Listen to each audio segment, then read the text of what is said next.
사랑하는 기쁨의 교회 성도 여러분, 안녕하세요. 오늘은 다 같이 우리 민수기 15장 22절에서 41절의 말씀을 함께 묵상하도록 하겠습니다.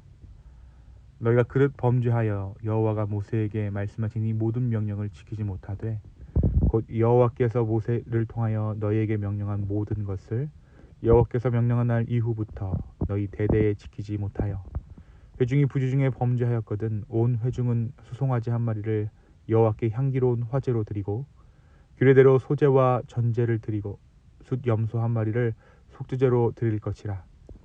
제사장이 이스라엘 자손의 온 회중을 위하여 속죄하면 그들이 사함을 받으리니 이는 그가 부지중에 범죄함이며 또 부지중에 범죄함으로 말미암아 헌물 곧 화제와 속죄제를 여호와께 드렸습니다. 이스라엘 온 자손의 회중과 그들 중에 거류하는 타국인도 사함을 받을 것은 온 백성이 부지중에 범죄하였음이니라. 만일 한 사람이 부지중에 범죄하면 1년 된 암염소로 속죄제를 드릴 것이요 제사장은 그 부지중에 범죄한 사람이 부지중에 여호와 앞에 범한 죄를 위하여 속죄하여 그 죄를 속할지니 그리하면 사함을 얻으리라. 이스라엘 자손 중 본토 소생이든지 그들 중에 거류하는 타국인이든지 누구든 부지중에 범죄한 자에 대한 법이 동일하거니와 본토인이든지 타국인이든지 고의로 무엇을 범하면 누구나 여호와를 비방하는 자니 그의 백성 중에서 끊어질 것이라. 그런 사람은 여호와의 말씀을 멸시하고 그의 명령을 파괴하였은즉 그의 죄악이 자기에게로 돌아가서 온전히 끊어지리라. 이스라엘 자손이 광야에 거류할 때에 안식일에 어떤 사람이 나무하는 것을 발견한지라. 그 나무하는 자를 발견한 자들이 그를 모세와 아론과 온 회중 앞으로 끌어왔으나 어떻게 처치할는지 지시하심을 받지 못한 고로 가두었더니 여호와께서 모세에게 이르시되 그 사람을 반드시 죽일지니 온 회중이 진영 밖에서 돌로 그를 칠지니라. 온 회중이 그를 진영 밖으로 끌어내고 돌로 그를 쳐 죽여서 여호와께서 모세에게 명령하신 대로 하니라. 여호와께서 모세에게 말씀하여 이르시되 이스라엘 자손에게 명령하여 대대로 그들의 옷단 귀에 술을 만들고 청색 끈을 그 귀에 술에 더하라. 이 술은 너희가 보고 여호와의 모든 계명에 기억하여 준행하고 너희를 방종하게 하는 자신의 마음과 눈의 욕심을 따라 음행하지 않게 하기 위함이라. 그래야 너희가 이의 모든 계명을 기억하고 행하면 너희 하나님 앞에 거룩하리라. 나는 여호와 너희 하나님이라. 나는 너희 하나님이 되려고 너희를 애굽 땅에서 인도해 내었느니라. 나는 여호와 너희의 하나님이니라. 아멘. 네, 오늘은 다 같이 민수기 15장의 본문을 가지고 함께 묵상합니다. 우리가 어제 말씀을 통해서 가나안 땅에 들어간 후 그들이 드려야 할 제사에 대한 규례를 말씀해 주시는 하나님의 말씀을 함께 나누었습니다. 출애굽 1세대가 범죄하여 하나님 앞에 불순종하였지만 하나님께서는 그 자녀 세대들에게 은혜를 주셔서 땅을 허락하십니다. 그래서 그 땅에서 난 소산물을 가지고 하나님 앞에 제사할 것을 말씀해 주신 것입니다. 오늘 말씀은 가나안 땅에 들어가서 죄를 지었을 때 어떻게 제사해야 하는지에 대해서 그 용서의 과정에 대해 말씀해 주십니다. 그리고 그 죄에 대한 성격도 나누시는데 알지 못하는 죄, 부지중에 지은 죄와 알고서도 고의로 그 죄를 지었을 경우를 나누어서 말씀하십니다. 오늘 말씀 22절에 보니까 너희가 그릇 범죄하여 여호와가 모세에게 말씀하신 이 모든 명령을 지키지 못하되 라고 하나님께서 말씀하십니다.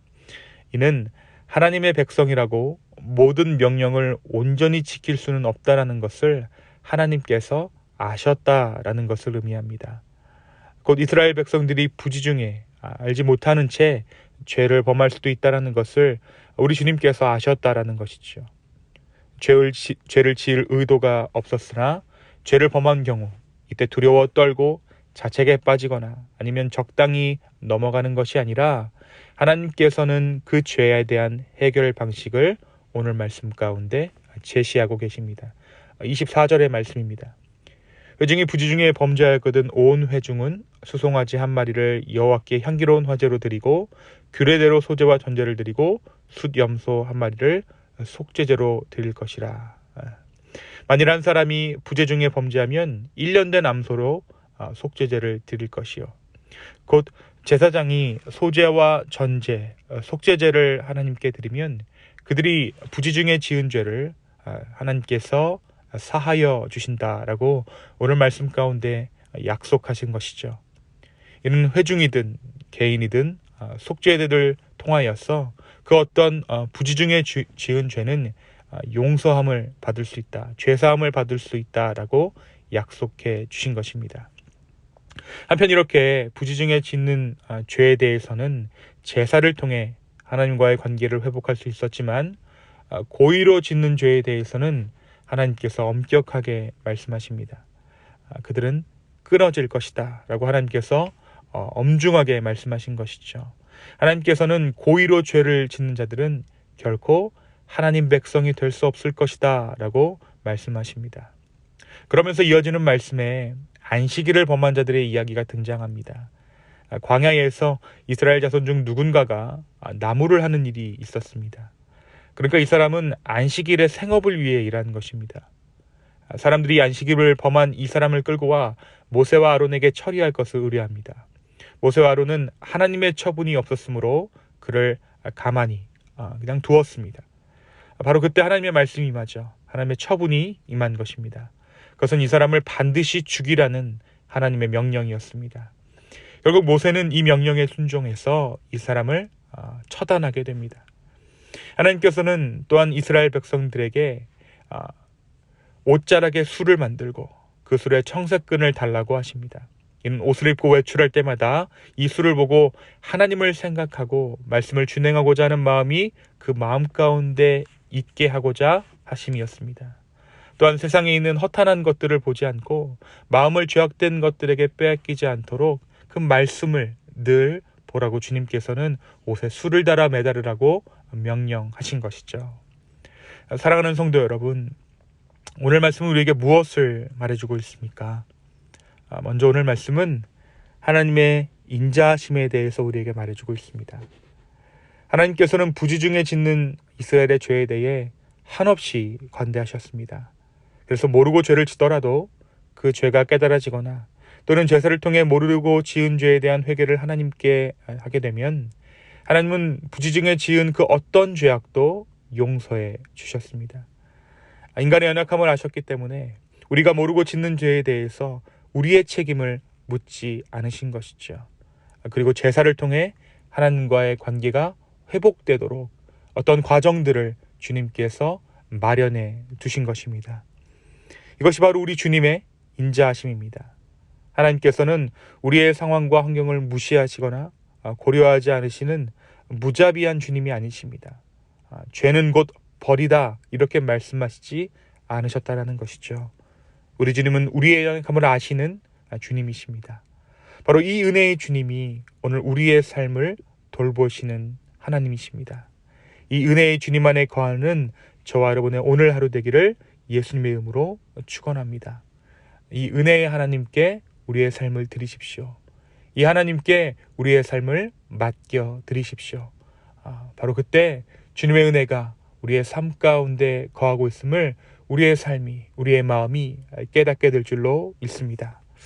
하지만 오늘 말씀은 또한 이 은혜의 주님을 기만하지 말라고 경고합니다. 고의로 지은 죄에 대해서는 하나님께서 아예 그들을 이스라엘 백성된 자격에서 배제해 버리신 것입니다. 그래서 안식일을 범했던 그들에 대해서 하나님의 처단을 명령하신 것이죠. 안식일은 하나님께서 말씀하신 이스라엘의 첫 번째 명령과도 같습니다. 출애굽을 경험한 이스라엘 백성이라면 누구든지 이 안식일 규례를 알고 있었던 것입니다. 그런데 어떤 누군가가 안식일의 생업을 위해 일했다라는 것은 일부러 하나님의 말씀을 어겼음을 의미합니다. 아무리 생업을 위한 일이었다 하더라도 만약 그들이 모든 것을 하나님께서 공급하셨다라는 것을 인정했다면 그들은 생업 이전에 안식일, 하나님의 말씀을 지켰을 것입니다. 이렇듯 우리는 우리의 삶에서 결정하는 많은 부분들을 가지고 부지중이다라고 핑계를 대지만 사실 우리는 알면서도 모르는 척 죄를 짓고 있습니다. 하나님께서는 그런 우리에게 주님의 오래 참으심을 시험하거나 주님의 은혜와 자비를 죄의 기회로 삼지 말라라고 말씀하고 계신 것입니다. 그리고 그 방법으로 날마다 삶 가운데 말씀을 가까이 하여 주님의 말씀을 늘 기억하라고 오늘 말씀은 전해주고 있는 것입니다. 사랑하는 성도 여러분, 오늘 우리가 하나님의 은혜 가운데 있지만 그 하나님의 은혜를 기만하지 않는 우리가 되었으면 좋겠습니다. 하나님을 속이지 않았으면 좋겠습니다. 바로 그 방법으로 오늘 말씀은 우리에게 늘 말씀을 가까이 하라라고 이야기하고 있어요. 오늘 이 말씀의 묵상이 우리가 지을 수도 있는 죄 하나를 피하게 한다면 그것이야말로 우리로 하여금 하나님의 자녀로서 살아갈 수 있는 은혜일 것입니다.